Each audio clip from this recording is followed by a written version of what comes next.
prima è il recupero di un palazzo di questo livello, di questa entità, il secondo è il mantenimento degli affari della regione, diciamo così, nel centro storico di Venezia, che non è anche questa una cosa da tutti i giorni. Io ricordo tante proposte al momento che rendevano forse anche allettante una locazione a Mestre o addirittura, per esempio, ci sono i partigiani, Padova e così via, e invece la regione i suoi uffici deve avere il centro storico nel cuore della capitale della regione, con buona pace di tutti gli altri. La terza è la comodità per tanti.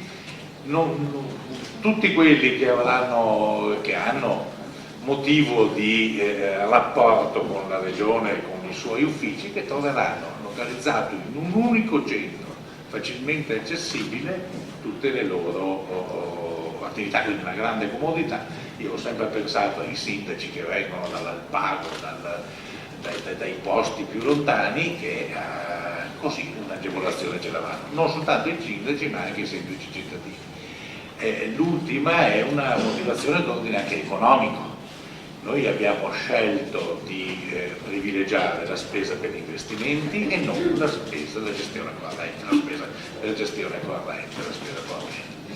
Qui risparmiamo 2 milioni di euro di affitto all'anno, ne abbiamo spesi, anche se vabbè, ognuno darà il suo giudizio sull'aspetto economico, ma io ritengo che si sia pagato, dico poco perché non lo dirò mai, ma dico una cifra che mi sembra abbastanza equa. Non è stato facile, è stato complicato, è stato lunghissimo.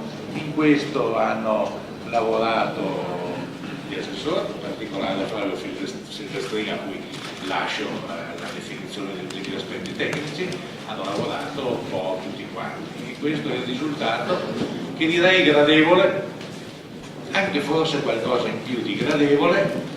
Mancano i quadri, mancano tante cose, ma io credo che anche oggi si sia fatta una cosa buona e giusta.